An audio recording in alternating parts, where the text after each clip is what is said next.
दोस्तों नमस्कार, स्वागत है आपका यूट्यूब चैनल एबी टेक में। आज है 28 दिसंबर 2024 और जान लेते हैं आज की महत्वपूर्ण खबरें जो आज के प्रमुख समाचार पत्रों पर छाई हुई हैं और आप लोगों के लिए बहुत ही इम्पोर्टेंट हैं।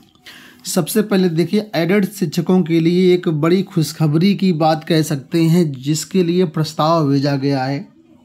आप लोग जानते हो कि नए शिक्षा सेवा चयन आयोग में धारा 18, धारा 12, धारा 21 इसका प्रावधान नहीं है, यानी सेवा सुरक्षा प्रमोशन जिससे जुड़े हुए कई ऐसी धाराएं हैं जो कि नए आयोग के गठन के बाद समाप्त हो गई हैं। लगातार शिक्षक इन धाराओं की मांग कर रहे थे, सेवा सुरक्षा की मांग कर रहे थे, जिसके जवाब में यहाँ पर देखिए अब जो है प्रस्ताव भेजा गया है और इस प्रस्ताव को उत्तर प्रदेश सरकार की कैबिनेट मीटिंग में अगर अप्रूवल मिल जाता है तो प्रोन्नति का रास्ता भी साफ हो जाएगा, साथ में सेवा सुरक्षा धारा का मामला था वो भी जो उसका हल निकल जाएगा। उसी के बारे में यहाँ पर देखिए अपडेट है कि सहायता प्राप्त माध्यमिक विद्यालयों के शिक्षकों की सेवा सुरक्षा एवं पदोन्नति मामले में जल्द ही राज्य सरकार निर्णय लेने जा रही है। इससे एडेड स्कूलों के शिक्षकों को प्रबंध तंत्र अब आसानी से नहीं निकाल पाएगा, साथ ही उनकी प्रोन्नति का रास्ता भी साफ हो जाएगा। उत्तर प्रदेश शिक्षा सेवा चयन आयोग ने शासन को उत्तर प्रदेश सेवा चयन आयोग अधिनियम 2023 में माध्यमिक शिक्षा सेवा चयन बोर्ड 1982 की धारा 18 व धारा 21 को शामिल करने का प्रस्ताव शासन को भेज दिया है। कैबिनेट की मंजूरी मिलने के बाद एडेड एवं राजकीय माध्यमिक विद्यालयों के करीब 82,000 शिक्षकों को लाभ होगा। उत्तर प्रदेश शिक्षा सेवा चयन आयोग के गठन के बाद पूर्व में गठित उत्तर प्रदेश माध्यमिक शिक्षा सेवा चयन आयोग स्वतः ही निष्प्रभावी हो गया। पुराने माध्यमिक शिक्षा सेवा आयोग में जिन धाराओं का जिक्र था वो सारी धाराएं ऑटोमेटिक समाप्त हो गई। नए आयोग में ऐसी कोई नियम नहीं था, जिसको लेकर के लगातार शिक्षकों के आंदोलन हुए, ज्ञापन दिए गए, जिसके माध्यम से अब यहाँ पर जो है कुल मिलाकर के आयोग की तरफ से जो प्रस्ताव शासन को भेजा गया है। देखिए यहाँ पर आप लोग देख पाएंगे कि नए आयोग ने शासन को भेजा प्रस्ताव। शिक्षकों की शिकायतों का देखते हुए शासन स्तर पर मंथन के बाद इस बारे में शिक्षा सेवा चयन आयोग से प्रस्ताव भेजने के निर्देश दिए गए थे। इसके बाद नवगठित उत्तर प्रदेश शिक्षा सेवा चयन आयोग के सचिव ने शासन को प्रस्ताव भेज करके शिक्षकों की सेवा सुरक्षा के लिए पूर्व की 1982 की धारा 18 और धारा 21 या उस जैसी सेवा सुरक्षा प्रदान करने वाली नई धाराओं का प्रावधान करने का अनुरोध किया, ताकि शिक्षकों को न सिर्फ सेवा सुरक्षा मिल सके बल्कि उनकी अटकी पदोन्नतियां भी प्रारंभ हो सकें। तो ये जो है आपके लिए खुशखबरी की बात है। हालांकि इसको अभी अप्रूवल नहीं मिला है कैबिनेट से, लेकिन उम्मीद है कि अप्रूवल जल्द ही मिल जाएगा और इसके बाद ये जो सारी चीज़ें थीं जो अभी तक नहीं थी वो दोबारा से लागू हो पाएंगी। यहाँ देखिए अपडेट है कि प्रदेश में 42,000 होमगार्ड जवानों की भर्ती जल्द। महानिदेशक होमगार्ड विजय कुमार मौर्य शुक्रवार को महाकुंभ मेला क्षेत्र पहुंचे। परेड मैदान में विभाग के शिविर में उन्होंने बताया कि प्रदेश में 1,18,000 होमगार्ड जवानों के पद हैं, जिसमें से अभी 72,000 जवान ही हैं। बताया कि जल्द ही 42,000 जवानों की भर्ती प्रक्रिया शुरू कराई जाएगी।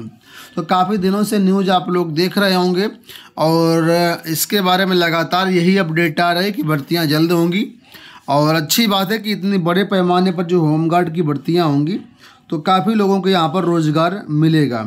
आपको बता दें, होमगार्ड में अब पहले की तरह ऐसा नहीं है कि जितना दिन ड्यूटी करेंगे उतना ही यहाँ पर पैसा मिलेगा। एक नियत मानदेय यहाँ पर मिलता है, जो कि एक बहुत अच्छा यानी सम्मानजनक मानदेय हम लोग कह सकते हैं। यहाँ देखिए अपडेट है कि 70,000 छात्रों को नहीं हुई 2 करोड़ की शुल्क वापसी। प्रावधिक शिक्षा परिषद के अंतर्गत संचालित पॉलिटेक्निक छात्रों को 50% पुनर्मूल्यांकन शुल्क वापसी का इंतजार है। सम सेमेस्टर परीक्षा के बाद खराब रिजल्ट को देखते हुए बोर्ड ने पुनर्मूल्यांकन शुल्क से 50% शुल्क वापस करने का निर्णय लिया था, लेकिन 2 महीने का समय गुजर जाने के बाद भी अभी तक एक भी छात्र को 50% शुल्क वापस नहीं हो सका है। पॉलिटेक्निक सम सेमेस्टर परीक्षा का परिणाम 3 अक्टूबर को जारी कर दिया गया था, जिसमें बड़ी संख्या में छात्रों को बैक लगी या फेल हुए थे। खराब परिणाम को देखते हुए छात्रों ने लखनऊ के साथ ही कई जनपदों में प्रदर्शन किया, जिसके बाद बोर्ड ने पहली बार छात्रों को परीक्षा की उत्तर पुस्तिका दिखाने के साथ ही पुनर्मूल्यांकन शुल्क का 50% घटाने का निर्णय लिया था। ठीक है, तो कुल मिलाकर के अभी तक इनको पैसा वापस नहीं किया गया और ये राशि करीब 2 करोड़ रुपए है। इसमें अपडेट ये आई है कि बोर्ड सचिव अजीत कुमार मिश्रा ने कहा है कि पुनर्मूल्यांकन फॉर्म भरने वाले छात्रों को 5 जनवरी तक अंतिम समय दिया गया है। जो छात्र अभी तक बैंक खाते का विवरण नहीं दिए वो 5 जनवरी तक उपलब्ध करा दें। यदि 5 जनवरी तक अकाउंट उपलब्ध नहीं कराते हैं तो फिर दिक्कत होगी, और अगर करा देंगे तो उनको शुल्क वापस कर दिया जाएगा। एपीएस भर्ती का टाइप टेस्ट की फुटेज तलब। इलाहाबाद हाईकोर्ट ने लोक सेवा आयोग को अपर निजी सचिव भर्ती 2023 की टाइपिंग परीक्षा की सीसीटीवी फुटेज 10 जनवरी तक पेश करने का आदेश दिया है। यह आदेश न्यायमूर्ति जे मुनीर ने आशीष वशिष्ठ व अन्य की ओर से दाखिल याचिका पर दिया गया है। याचिका आरोप है कि वर्ष 2023 को प्रकाशित अपर निजी सचिव के 331 पदों की भर्ती के लिए जून में हुए टाइप टेस्ट के दौरान परीक्षा कक्ष की बिजली कट गई थी, जिसकी वजह से कंप्यूटर बंद हो गए थे। अभ्यर्थी निर्धारित समय में तय शब्द टाइप नहीं कर पाए, अतः परीक्षा दोबारा कराई जाए। इस वजह से कोर्ट ने जो है ये फुटेज तलब की है। यूपी बोर्ड परीक्षा में पूर्णांक से ज़्यादा दिए अंक, सही उत्तर पर 0। यूपी बोर्ड परीक्षा की वर्ष 2024 की उत्तर पुस्तिकाओं के मूल्यांकन में कुछ परीक्षकों एवं उप प्रधान परीक्षकों द्वारा गड़बड़ी किए जाने का बड़ा मामला सामने आया है। इंटरमीडिएट की एक उत्तर पुस्तिका में प्रश्न के लिए जहां निर्धारित पूर्णांक से अधिक अंक दे दिए तो वहीं सही उत्तर पर 0 अंक दिए गए हैं। इतना ही नहीं, दूसरे मामले में परीक्षक और डीएचई ने कई सही उत्तरों पर 0 अंक दिए। एक अन्य उत्तर पुस्तिका पर 63 अंक प्रदान किया, लेकिन अवार्ड ब्लैंक पर सिर्फ 6 अंक चढ़ाया गया। इसे गंभीर लापरवाही मानते हुए बोर्ड की परीक्षा समिति ने संबंधित परीक्षक और डीएचयू को परीक्षा कार्य से डिबार कर दिया है। तो इस तरीके से भी लोग मूल्यांकन करते हैं कि पूर्णांक से ज़्यादा नंबर दे देते हैं। बेसिक शिक्षकों से जुड़ी हुई अपडेट है कि शिक्षकों को बड़ी राहत, जिले के अंदर परस्पर तबादले का रास्ता साफ है। जनवरी के पहले पखवाड़े में प्रक्रिया हो सकती है पूरी। तबादला होने पर आवेदन वापस लेने का मौका नहीं मिलेगा। तो बेसिक शिक्षकों को बड़ी राहत मिली है। परिषदीय विद्यालयों में तैनात शिक्षकों के जिले के अंदर तबादले का रास्ता साफ हो गया है।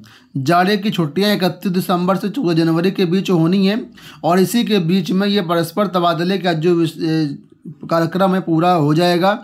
इसके लिए एक बार फिर से जो है प्रक्रिया प्रारंभ हो रही है। ऑनलाइन होगा आवेदन, आपसी सहमति का शपथ पत्र अनिवार्य होगा और 20,000 शिक्षकों को इसका लाभ मिलने की उम्मीद बताई जा रही है। पीसीएस प्री को लेकर के अपडेट के सीसेट के 6 प्रश्नों के जवाब पर आपत्ति।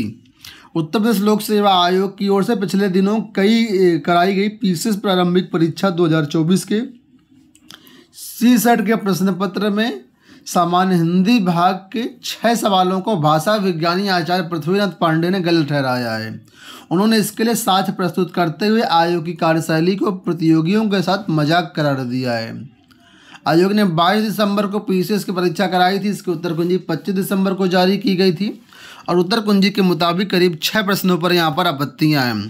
तो अगर आप लोग इसमें आपत्तियाँ दर्ज करना चाहते तो इसको आप पढ़ सकते हैं और जिन प्रश्नों पर आपत्तियाँ बताई गई उसकी प्रूफ सहित अपने जो साक्ष्य हैं वो आयोग को प्रस्तुत कर सकते हैं। अंत में यहाँ पर देखिए अपडेट कि माध्यमिक शिक्षा निदेशालय में धरने पर बैठे रहे तदर्थ शिक्षक।